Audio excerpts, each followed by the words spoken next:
분광 측색계 CM3600A 작동법 설명드리겠습니다. 먼저 지금 보시고 계신 3600A 본체고요. 부속품으로는 백색 교정판, 제로 캘리브레이션 플레이트, 타겟 마스크 2종 이렇게 되어 있습니다. 옵션 상품으로 보고 계신 10mm 셀과 20mm 셀이 있습니다. 전원을 켜면 CM3600A가 구동이 되고,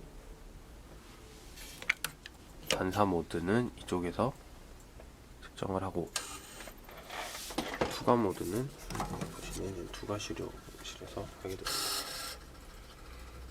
홀더는 미리 부착을 해놓은 상태고,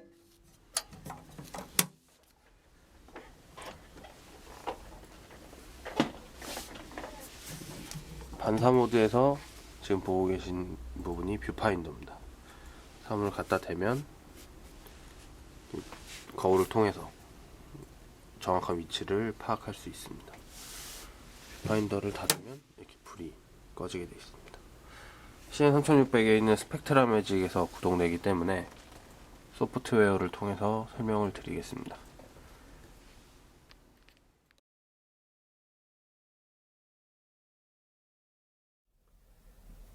네, CM3600A를 PC하고 연결을 해서 커넥트를 하게 되면 이렇게 CM3600A가 연결됐다는 걸 나타나게 됩니다.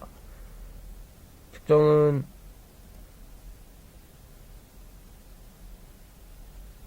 여기서부터 여기까지 스텝별로 따라만 하시면 측정까지 할 수 있는데요. 먼저 커넥트를 한 후에 인스트루먼트 세팅에서 투과 및 반사 모드를 선택합니다.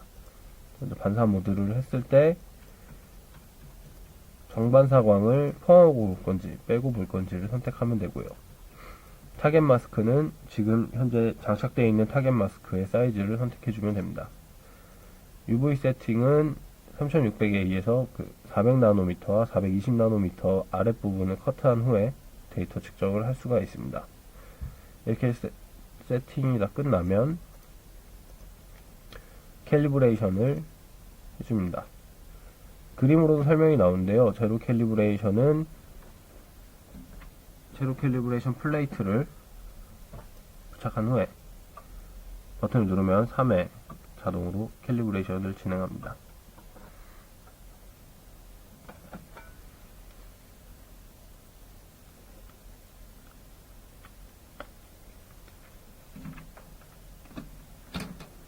마찬가지로 백색 교정판을 장착한 후에 화이트 캘리브레이션 버튼을 누르면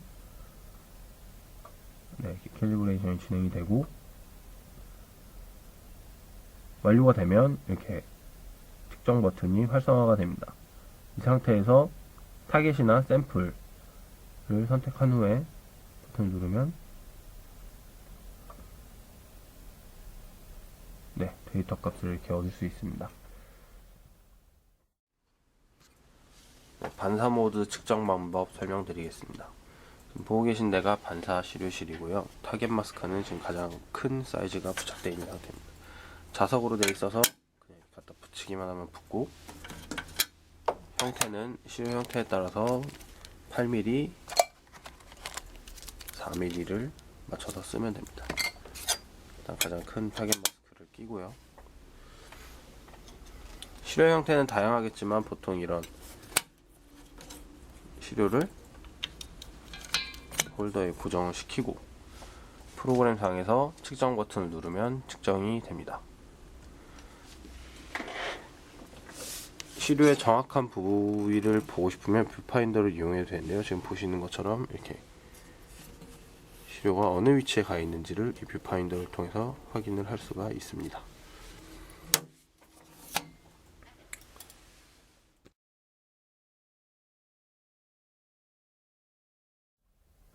다시 인스트루먼트 세팅에서 투과 모드를 선택해주면 이런 화면이 나오는데요.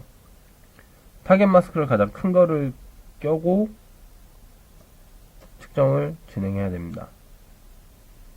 캘리브레이션을 누르면 그림이 바뀌죠. 지금 이 작은 그림은 백색 교정판을 부착한 상태의 화면인데요. 투가 모드를 찍을 때는 백색 교정판을 부착한 상태로 측정을 해야 합니다. 제로 캘리브레이션이고, 이런 제로 캘리브레이션 판을 막아주시고 버튼을 누르면 됩니다.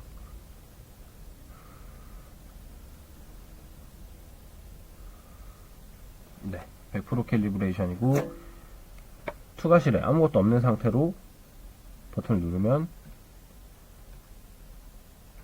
네, 100% 캘리브레이션이 된 후에 측정을 할 수가 있습니다. 이 상태로 또 측정을 하면 네, 이렇게 데이터를 얻을 수 있습니다. 투과 모드 측정은 일단 이 보시는 투과 시료실에서 측정을 하게 되고요. 특이사항은 타겟 마스크를 가장 큰 거 LAV 사이즈를 껴야 된다는 겁니다. 그리고 백색 교정판을 된 상태로 측정을 해야 되는데요.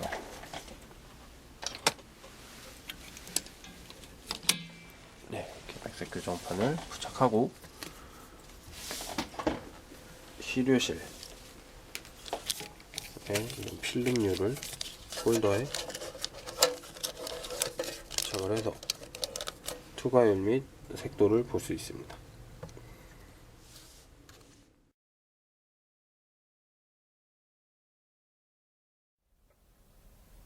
3600에 있는 헤이즈 값을 지원합니다. 그래서 헤이즈 측정을 하실 경우에는 인스트루먼트 세팅의 밑에 헤이즈를 체크하신 후에 다시 캘리브레이션을 진행하면 됩니다. 마찬가지로 캘리브레이션을 똑같은 절차로 하고요.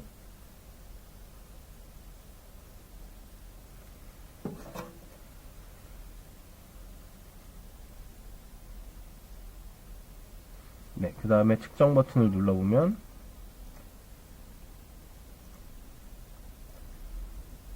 아까와는 다른 화면이 나옵니다. 읽어보면 화이트를 뒷판에다가 대고 측정을 해라 이렇게 하고요.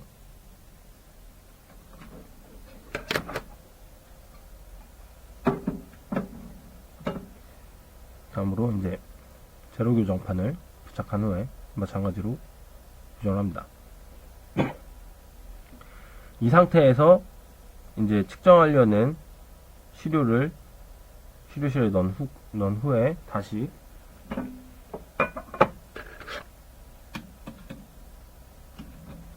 백색 교정판을 올려놓고 캘리브레 측정을 하고요.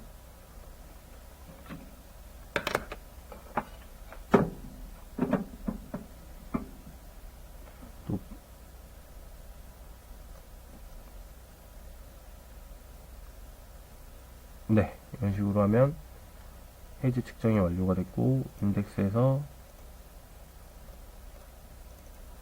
헤이즈 값을 불러오면 헤이즈 값을 얻을 수 있습니다.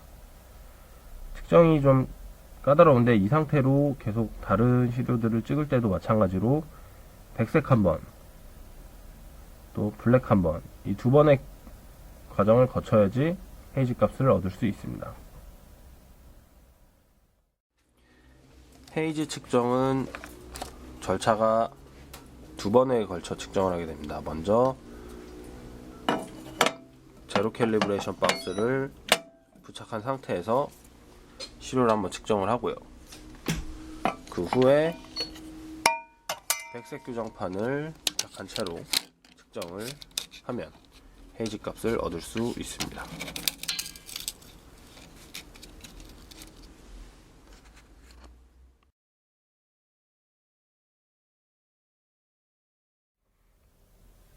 네, 소프트웨어의 기본적인 설명을 드리겠습니다. 먼저 파일부터 보시면 데이터를 저장하는 기능이고요. 템플레이트 로드를 눌러보면 기본적으로 미노타에서 제공하는 템플레이트들입니다. 템플레이트를 세이브하게 되면 다음부터는 로드 화면에서 자기의 템플레이트를 불러올 수 있고요.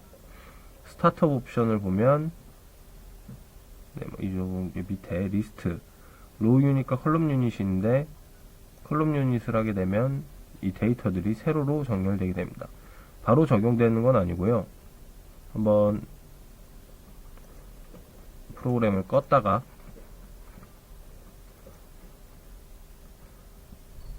다시 실행하게 되면 보시는 화면처럼 세로로 정렬되게 됩니다. 마찬가지로 다시 가로로 정렬할 때도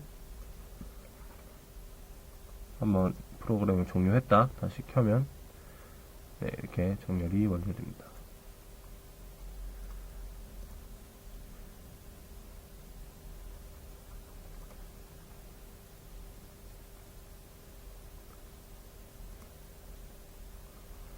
메저먼트 옵션을 보면 오토 에버리징이라는 게 있는데 어네이블 하게 되면 표시된 숫자만큼 자동으로 측정한 후에 그 값을 평균을 내서 데이터를 보여주게 됩니다.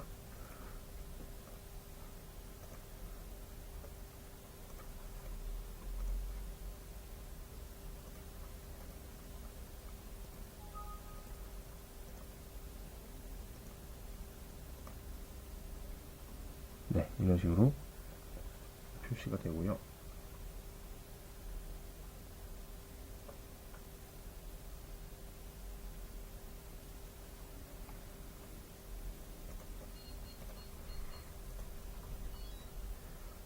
캘리브레이션 인터벌 세팅은 시간을 표시해주면 그 시간에 캘리브레이션 하라는 메시지가 뜹니다.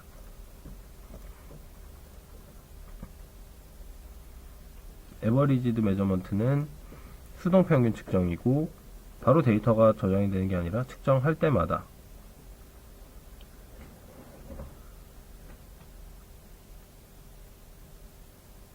평균값을 자동으로 계산해서 보여주고 엔드를 누르면 이렇게 민값으로 되면서 데이터가 올라오게 됩니다. 주로 큰 시료를 측정할 때 사용되는 용도고 다점을 측정한 후에 그 평균을 계산할 때 쓰는 기능입니다.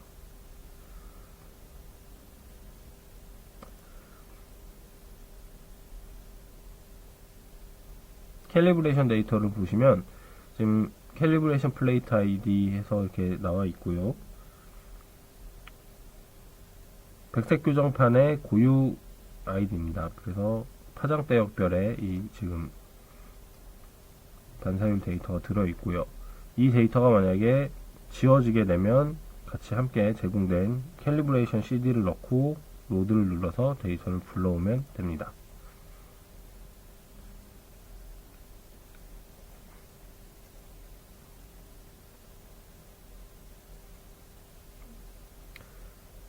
데이터 항목을 보시면 톨러런스 세팅이 있는데요. 표시한 항목에 대해 상하단 값을 조정하고 바로 저지먼트를 할 수 있는 기능입니다.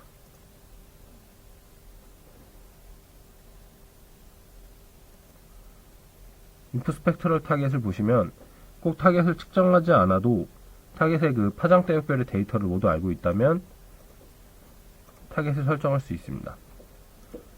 컬러메트릭 타겟은 LAB 값을 알고 있다. LAB를 입력을 하게 되면 타겟을 얻을 수 있습니다. 옵저버 앤 일루미넌스는 옵저버 2도 시야각과 10도 시야각이 있고 주로 10도를 많이 쓰고 있습니다. 광원은 이렇게 많은 광원들이 있는데요. 이 설명은 함께 드리는 자료를 보셔도 되고 인터넷을 검색하셔도 나옵니다. 데일라이트 65광원, 형광등, 백열등 등등이고 이게 세컨더리와 서드 광원을 통해서 메타메리즘 이런 연색 조건, 등색 조건 등을 볼 수 있습니다. 리스트 아이템을 보시면 지금 위에 정렬되어 있는 항목이 셀렉티드 아이템으로 표시되어 있는 거고 이 옆에 있는 항목들을 추가하거나 뺄 수 있습니다. 원하는 파장대역별 데이터를 보고 싶으면 이렇게 추가만 하시면 되고요. 굉장히 많아서 함께 드린 자료를 보시면 되는데 아까 말씀드린 헤이즈 값, 이런 것들을 여기서 이렇게 추가할 수 있습니다.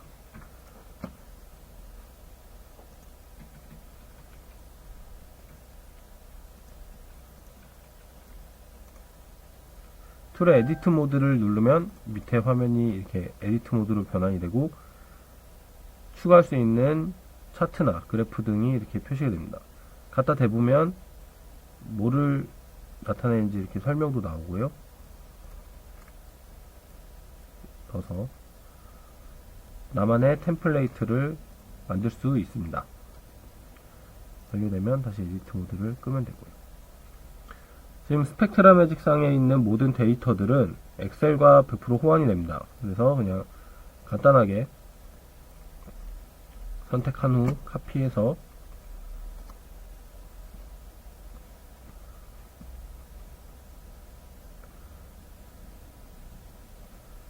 엑셀에 붙여넣기만 하면 됩니다.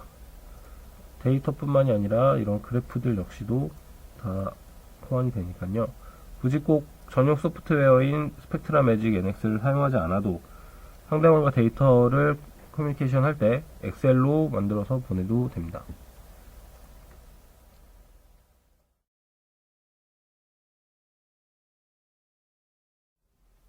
리스트 아이템 추가 설명 드리겠습니다. 리스트 아이템 보시면 셀렉티드 아이템이 지금 여기 보시는 대로 정렬되어 있는 게 이 셀렉티드 아이템입니다.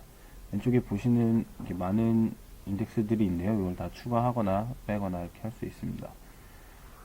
데이터 네임이나 커멘트, 저지먼트 이렇게 되어 있는데 여기서 특별히 설명드릴 수 있는 부분은 스펙트럴을 보면 분광측 셋개 가시광 영역에서 이 10나노미터씩의 파장대역별 데이터를 얻을 수 있습니다. 그래서 예를 들어서 550나노미터의 데이터가 필요하다면 이렇게 추가만 해서 볼 수가 있고요. 옆에 이제 스펙트럴 디퍼런트를 보면 이제 타겟과 샘플 간의 또 이 파장대역별의 차를 볼 수 있습니다. OK를 눌러보면 지금 이 타겟과 샘플들의 550나노미터에서의 분광 반사율을 볼 수가 있고요. 옆에는 그 분광 반사율 간의 차, 이거를 볼 수가 있습니다. 광원을 눌러보면 D65 광원에 지금 이렇게 있는 인덱스들은 표색계의 다 일종입니다. XYZ, LAB, 헌터 LAB 이렇게 등등이 있고요. 보시는 거에 따라서 또 색차 인덱스를 선택하면 그 차이를 볼 수 있습니다. 예로 델타 CH를 보면 이런 식으로 밑에 인덱스 항목을 보면 먼살 컬러 그리고 WI, YI 값이 있는데요. WI는 화이트 인덱스라고 합니다. 그래서 그 백색도고 이상적인 백색을 가늠하는 척도가 되는 수치고 백색으로 멀어질수록 수치가 작아지고 이상적인 백색은 100이 됩니다. 한번 인덱스를 추가해서 보면 지금 이런 식의 데이터를 얻을 수 있습니다. 밑에 YI는 옐로우 인덱스고요. 마찬가지로 그 황색도입니다.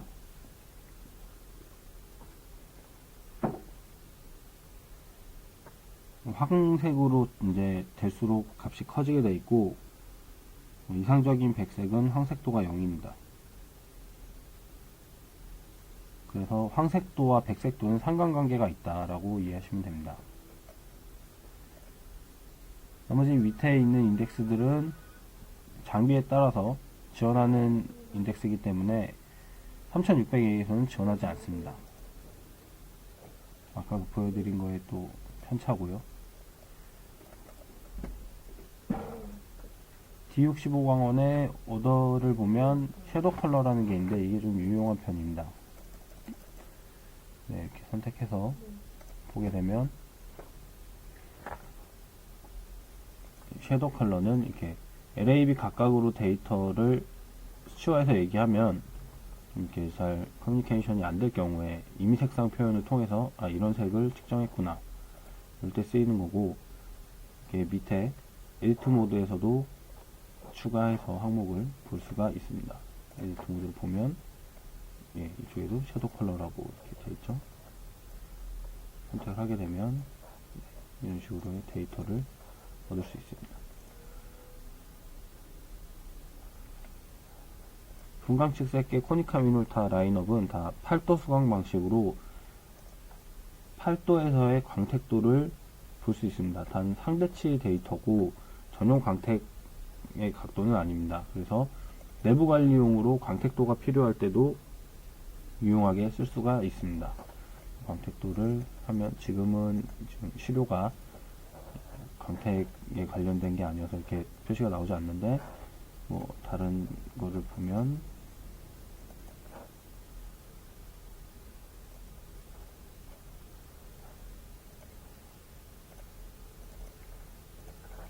이런 식의 광택도가 나타나게 됩니다.